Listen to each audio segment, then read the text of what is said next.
I still remember the day I walked away from my father's traditional farming methods and decided to try something completely different. It was the spring of 2019, and I had just inherited the family farm in rural Iowa after Dad's passing. For 3 generations, the Peterson farm had operated the same way: endless rows of corn and soybeans, heavy pesticide use, and the kind of industrial agriculture that had made Iowa famous. But standing in those fields, looking at soil that seemed more lifeless each year, I knew something had to change.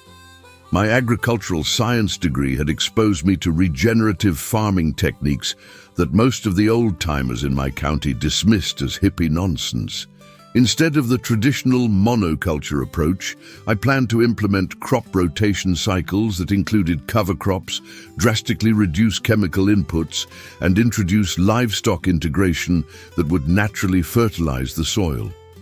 The vision in my head was clear: diverse crops creating a living ecosystem rather than the sterile rows of identical plants that stretched to the horizon on neighboring farms. When I announced my plans at the local agricultural extension meeting, the response was immediate and brutal.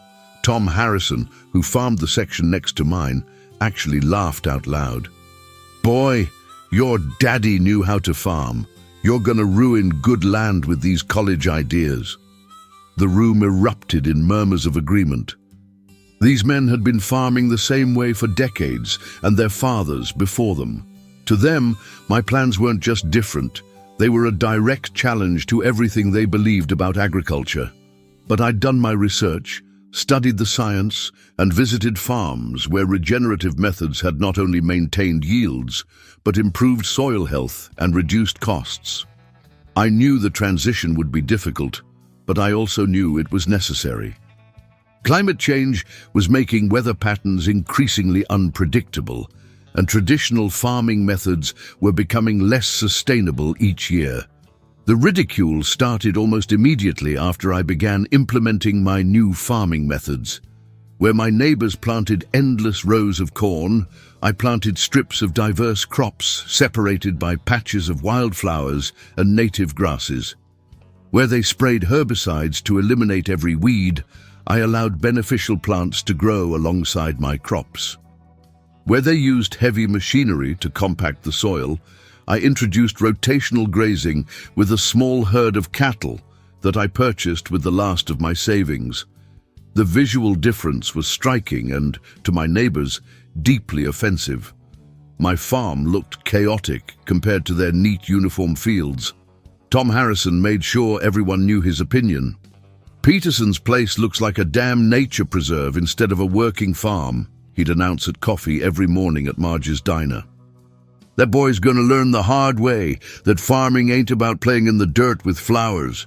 The local agricultural supply store owner, Bill Roberts, was equally dismissive. When I stopped buying the expensive chemical fertilizers and pesticides that had been staples of my father's operation, he made his feelings clear. "Your dad was one of my best customers," he said, with barely concealed irritation. "This organic nonsense is going to cost you your farm." Even my own uncle, who farmed 2 sections over, couldn't hide his disapproval. "Your father's rolling in his grave," he told me at a family gathering. "He spent 40 years building up this operation, and you're throwing it all away on some college professor's theory." The criticism wasn't just about farming methods, it was personal. In their eyes, I was disrespecting my father's legacy and abandoning the values that had built rural Iowa. Every coffee shop conversation, every church social, every gathering at the feed store became an opportunity for someone to comment on the foolish young Peterson boy who thought he knew better than 3 generations of successful farmers. My first year implementing regenerative farming was even harder than I'd expected. Without the chemical inputs that had propped up yields for decades, my soil had to remember how to support diverse plant life naturally. The transition was slow and sometimes painful to watch. My corn yields were noticeably lower than my neighbors, and my soybean harvest was modest at best. The diverse cover crops I'd planted looked lush and healthy, but they weren't generating any immediate income. Every morning, I'd walk through fields that looked different from anything else in the county, wondering if I'd made a catastrophic mistake. The financial pressure was immense. Without the predictable yields that banks expected, I struggled to qualify for operating loans. The local bank president, who had known my family for decades, called me in for a meeting that felt more like an intervention. "Son," he said with the weary tone of someone dealing with a hopeless case, "your father never missed a payment in 30 years. But looking at your yields and your unconventional methods, I'm concerned about your ability to service your debt." Meanwhile, my neighbors' criticism became more pointed, as their own farms showed strong yields using traditional methods.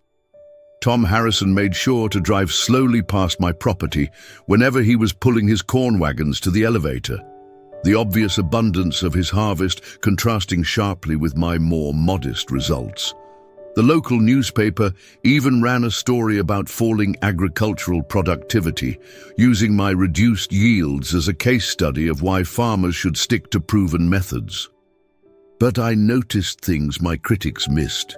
My soil was already showing signs of improvement, better water retention, increased organic matter, and the return of earthworms and beneficial insects that had been absent for years.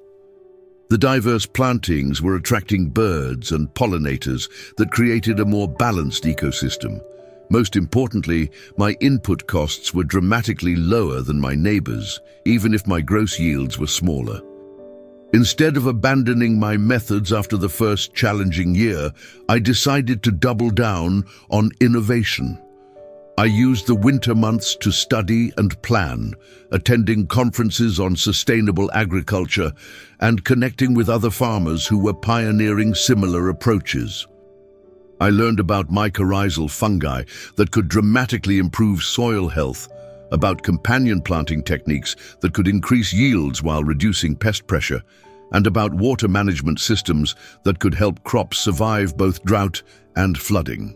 The spring of my second year, I implemented even more radical changes. I introduced rotational grazing systems that would move my cattle through different paddocks on a carefully planned schedule, allowing them to naturally fertilize and aerate the soil while preventing overgrazing.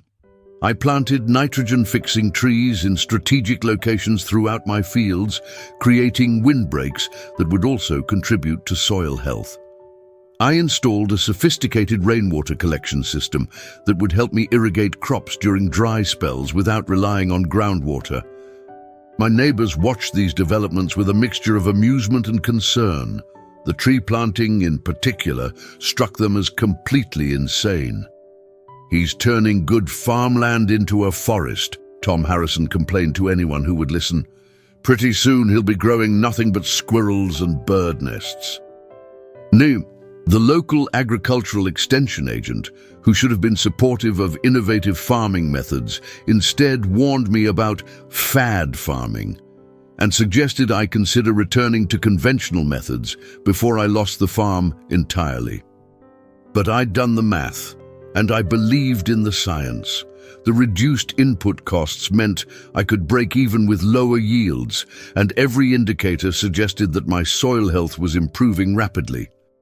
More importantly, I was building a farming system that would be more resilient to climate change, market volatility, and environmental challenges that I knew were coming. By the middle of my second year, the signs of success were becoming undeniable. Even if my critics refused to acknowledge them, my soil tests showed dramatic improvements in organic matter, nutrient levels, and biological activity. The earthworm population in my fields had increased tenfold, and I was seeing beneficial insects that hadn't been spotted in the county for decades. My crops were developing deeper root systems and showing remarkable resistance to both drought and heavy rains. When a severe windstorm hit in July, flattening corn across the county, my diverse plantings and tree windbreaks protected my crops while my neighbors surveyed thousands of dollars in damage. The rotational grazing system was working exactly as planned, with my cattle producing excellent weight gains while improving soil health with every paddock rotation. Most importantly, my yields were beginning to climb as the soil responded to the regenerative treatments. My corn production wasn't quite matching conventional farms yet, but my soybeans were performing better than expected, and the diverse crops I was growing, from sunflowers to specialty grains, were opening up new marketing opportunities. I started selling directly to restaurants and health-conscious consumers who were willing to pay premium prices for sustainably grown food. The financial picture was improving faster than I dared hope. With lower input costs and higher value crops, my profit margins were actually better than most conventional farms, even with slightly lower total yields. But my neighbors weren't ready to admit that my methods might be working. When my soybeans tested higher for protein content than the county average, Tom Harrison dismissed it as a fluke. When my soil health scores came back among the best in the state, Bill Roberts at the agricultural supply store suggested the tests were probably wrong. The mockery continued, but it was becoming tinged with uncertainty as more people noticed that the crazy Peterson farm was actually thriving. Block 6. The weather warning. The early signs of what would become the worst agricultural crisis in Iowa's recent history appeared in the winter of my third year. Climate scientists were predicting an unusually volatile spring and summer, with the potential for both severe drought and catastrophic flooding within the same growing season. The predictions seemed impossible. How could the state experience both extremes? But I took them seriously. My regenerative farming methods had been designed specifically to create resilience against climate volatility, and I spent the winter refining my water management systems and adjusting my crop selections to handle whatever weather extremes might come. Most of my neighbors dismissed the warnings as academic fear-mongering. They'd weathered plenty of difficult seasons before, and their crop insurance would cover losses if things went badly. Tom Harrison's response was typical. "Been farming here 40 years, and we've seen it all before. These college boys with their computer models don't know what they're talking about." But I'd seen how my farm responded to weather extremes over the past 2 years, and I knew my diverse, deep-rooted crops and improved soil could handle challenges that would devastate monoculture fields. I made additional investments in water retention systems, planted even more diverse cover crops, and adjusted my grazing rotations to build maximum soil health before the growing season began. The local agricultural extension office held meetings about crop insurance and disaster preparedness, but the focus was entirely on financial protection rather than agricultural resilience. No one was talking about farming methods that might actually prevent crop failures in the first place. When I suggested that soil health and crop diversity could be the best insurance against weather extremes, I was politely ignored. The county's agricultural leadership had invested too much credibility in conventional methods to seriously consider alternatives, no matter what the science suggested. As spring approached, I felt prepared for whatever challenges might come, but I also felt increasingly isolated from the agricultural community that should have been working together to address the crisis we all faced. Block 7. The crisis begins. The weather crisis arrived exactly as the climate scientists had predicted, but in ways that were worse than anyone had imagined. The spring started with record rainfall that flooded conventional fields and prevented planting for weeks. Farmers who relied on heavy machinery found their equipment stuck in waterlogged fields, unable to get their crops in the ground during the critical planting window. My diversified fields, with their improved drainage and soil structure, absorbed the excess water without becoming impassable. While my neighbors waited helplessly for their fields to dry, I was able to plant my crops on schedule using lighter equipment and more flexible methods. The flooding was followed by an unprecedented drought that lasted through most of the summer. Conventional crops, with their shallow root systems and dependence on irrigation, began failing within weeks. The corn that had been planted late in waterlogged soil was particularly vulnerable, with many fields showing complete crop failure by mid-July. My deep-rooted plants and diverse crop selection thrived in conditions that were devastating my neighbors. The trees I'd planted provided crucial shade and wind protection, while my water retention systems kept crops irrigated even as county wells began running dry. Tom Harrison stopped by one afternoon in August, his face grim as he surveyed his own failing corn crop and then looked across the fence at my thriving fields. "I don't understand it," he admitted, the mockery gone from his voice. "How are your crops still green?" I explained how the deep root systems and mycorrhizal fungi networks I'd cultivated allowed my plants to access water and nutrients that conventional crops couldn't reach. The diverse plantings created microclimates that protected individual crops from the worst effects of heat and drought. Most importantly, the soil health improvements meant my fields could absorb and retain the limited rainfall we received. But even as the evidence mounted that regenerative methods were superior for handling climate extremes, many neighbors remained skeptical. They attributed my success to luck rather than acknowledging that their own methods might be fundamentally flawed. Block 8. County-wide crop failure. By late August, the scope of the agricultural disaster was becoming clear. The County Extension Office estimated that conventional corn yields would be down 60% from normal, with many fields showing complete crop failure. Soybean production was similarly devastated, and the few farms that had attempted to salvage their crops were harvesting grain so poor in quality that elevators were refusing to accept it. The financial impact was catastrophic for farmers who had borrowed heavily based on expected yields, and several of my neighbors were facing bankruptcy. Meanwhile, my farm was not just surviving but thriving. My corn yields were actually above average despite the extreme weather, and my soybeans were testing at premium quality levels. The diverse crops I'd planted, sunflowers, millet, cover crops that doubled as forage, were all performing exceptionally well. My cattle operation was also benefiting from the rich pastures that my rotational grazing system had created. For the first time since I'd started my regenerative farming experiment, other farmers were asking serious questions about my methods instead of just mocking them. Bill Roberts at the agricultural supply store, who had lost significant business as farmers cut back on inputs they couldn't afford, stopped by to ask about my soil health program. "I'll be honest with you, Peterson," he said. "I didn't think much of your ideas at first, but looking at your fields compared to everyone else's, I'm wondering if maybe you're onto something." The local newspaper wanted to do a feature story about the farm that was defying the county-wide crop failure, and the agricultural extension agent who had warned me against fad farming was suddenly interested in learning about my methods. But the real test was still coming.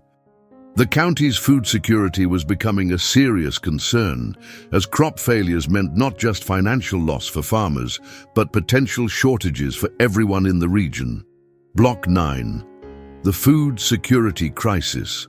The full extent of the agricultural crisis became apparent in early fall when the county's food security situation reached critical levels. The crop failures weren't just affecting farmers' incomes, they were threatening the region's entire food supply chain. Local grain elevators, which normally supplied feed to livestock operations throughout the county, were facing severe shortages. Many cattle and hog operations were scrambling to find feed, with some farmers forced to sell their animals at significant losses rather than pay the skyrocketing costs of imported grain. The human food supply was also affected as local processors struggled to source ingredients for everything from bread to livestock feed. Food banks, which typically received donations of surplus crops, were facing empty shelves as farmers had no surplus to donate. The situation was made worse by transportation costs, as importing food and feed from other regions was expensive and sometimes impossible due to supply chain disruptions. That's when the county commissioners approached me with a request I never could have imagined. "Peterson," said Commissioner Martha Wilson during a tense meeting at the courthouse, "we need to talk about your harvest. From what we're hearing, you're the only farm in the county that's going to have any significant surplus this year." The numbers were staggering. My diverse crop production was yielding enough surplus grain to feed not just my own cattle, but potentially supply feed for much of the county's remaining livestock operations. My cover crops could provide emergency forage for animals facing starvation, and my vegetable production could help address human food security issues. For the first time in my farming career, I found myself in a position of power rather than ridicule. The same people who had mocked my methods were now dependent on my harvest for their survival. The irony wasn't lost on me, but I also understood that this was about more than vindication. It was about the survival of my community. Block 10, becoming the county's lifeline. The decision to share my harvest with the county wasn't really a decision at all. It was simply the right thing to do. Despite years of mockery and criticism, these were my neighbors, my community, and I couldn't stand by while they suffered. I worked with the county commissioners to develop a distribution plan that would get feed to the most critical livestock operations first, then provide emergency food supplies to families struggling with the crisis. My farm became the hub of a county-wide relief effort that none of us had ever imagined would be necessary. The logistics were complex.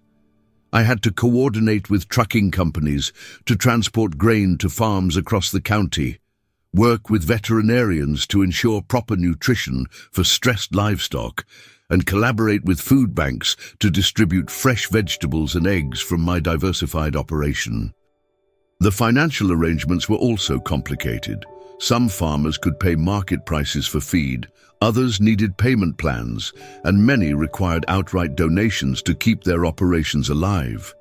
Tom Harrison was among the first to swallow his pride and ask for help. His cattle operation was facing disaster without emergency feed, and he knew I was his only local option. "I owe you an apology," he said as we loaded his truck with hay and grain. "I was wrong about your farming methods, and I was wrong to mock you for trying something different." The transformation in my relationships with neighbors was remarkable. People who had dismissed me as a foolish dreamer were now coming to me for advice about soil health, crop diversity, and sustainable farming methods. The agricultural supply store was asking me to give presentations about regenerative techniques, and the Extension Office wanted to feature my farm in their educational programs. But the most meaningful change was in the way the community viewed agriculture itself. The crisis had demonstrated that our food security depended on farming methods that could withstand climate extremes, not just maximize short-term profits. Block 11, teaching and transformation. As word spread about how my regenerative farming methods had enabled me to feed the county during the crisis, requests for farm tours and educational visits began pouring in from across the Midwest. Agricultural colleges sent students and professors to study my techniques. State agriculture departments wanted to understand how regenerative methods could improve resilience, and farmers from other counties came to see firsthand how diverse cropping systems had outperformed conventional monocultures. I found myself transformed from a mockery into a teacher, spending hours each week explaining the science behind soil health, the economics of reduced input costs, and the practical implementation of crop rotation systems. Each tour reinforced the same message. The crisis hadn't been an act of God that required resignation, but a predictable result of farming methods that prioritized short-term yields over long-term sustainability. My neighbors were among my most eager students. Tom Harrison enrolled in a soil health workshop I organized with the University Extension Office, and several other farmers began transitioning portions of their land to regenerative methods. Bill Roberts at the agricultural supply store started carrying biological soil amendments and cover crop seeds instead of just chemical fertilizers and pesticides. The local banker who had questioned my loan-worthiness was now promoting regenerative farming as a risk reduction strategy for agricultural lending. The county commissioners established a sustainable agriculture task force and asked me to chair it, focusing on building food security resilience for future climate events. We developed programs to support farmers transitioning to regenerative methods, created seed libraries for diverse crops, and established emergency food storage systems. Most importantly, we changed the conversation about agriculture from one focused solely on maximizing yields to one that balanced productivity with sustainability and resilience. The transformation wasn't universal. Some farmers remained skeptical of methods that seemed too different from what they'd always known, but the crisis had demonstrated that conventional agriculture was vulnerable in ways that regenerative systems were not, and more farmers were willing to consider alternatives. Block 12, Regional Recognition and Expansion. The success of my farm during the county crisis attracted attention far beyond Iowa. Agricultural researchers from universities across the Midwest came to study my methods, and I was invited to speak at conferences from Illinois to Nebraska about regenerative farming as a climate adaptation strategy. The USDA featured my operation as a case study in their sustainable agriculture publications, and environmental organizations held up my farm as an example of how agriculture could be part of the solution to climate change rather than just a victim of it. The most meaningful recognition came from my own community. The County Board of Supervisors officially recognized my farm's contribution to regional food security during the crisis, and the local newspaper named me their Person of the Year for 2022. But beyond the formal recognition, I could see the real changes in how people viewed agriculture and food production. Young farmers, who might have automatically adopted conventional methods, were instead seeking education about regenerative techniques. The Agricultural Extension Office established a regenerative farming program based largely on my experiences and results. Local restaurants began marketing their use of sustainably grown ingredients, creating new market opportunities for farmers willing to adopt environmentally friendly methods. Schools started teaching about soil health and biodiversity as part of their science curricula, ensuring that the next generation would understand the connections between farming methods and environmental resilience. I expanded my own operation to include an educational center where farmers could learn hands-on regenerative techniques. The center hosted workshops on everything from cover crop selection to rotational grazing management, and visiting farmers could see the economic and environmental results of sustainable methods in real-world conditions. My story was becoming part of a larger movement toward agricultural resilience, but I never forgot the personal journey from mockery to recognition, from isolation to leadership, from failed experiment to successful model. Block 13, Legacy and Lessons. 5 years after I first walked away from conventional farming methods, my operation had become a model for agricultural resilience that was being replicated across the Midwest. The Peterson farm was no longer the weird experiment that neighbors mocked, but a demonstration site that attracted visitors from around the world. My yields consistently outperformed conventional farms in both good weather and bad. My soil health scores were among the highest in the state, and my profit margins were strong despite lower input costs. The county that had once faced food insecurity now had multiple farms transitioning to regenerative methods, creating a more resilient local food system. Tom Harrison, my former skeptic, had become one of my most successful converts, transforming his own operation and becoming an advocate for sustainable farming methods. The agricultural supply store now carried more biological inputs than chemical ones, and the local bank actively promoted regenerative farming as a risk reduction strategy for agricultural loans. But the most important legacy wasn't the farming techniques or the economic success. It was the lesson that innovation requires courage to withstand criticism and persistence to prove that better methods are possible. The mockery I had endured wasn't just about farming techniques. It was about resistance to change, fear of the unknown, and the human tendency to protect familiar systems even when they're failing. My success hadn't come from ignoring my critics, but from understanding that real innovation always faces resistance from those invested in existing systems. The climate crisis that had nearly destroyed conventional agriculture in our county was just the beginning of the challenges that farmers would face in the coming decades. But I had proven that agriculture could adapt and thrive if farmers were willing to embrace methods that worked with natural systems rather than against them. My harvest had fed the county not through chance or luck, but through careful preparation, scientific understanding, and the courage to implement solutions that others were afraid to try. The farm that had once been a source of shame had become a source of pride, not just for me, but for a community that had learned to value resilience over tradition, innovation over conformity, and long-term thinking over short-term profits.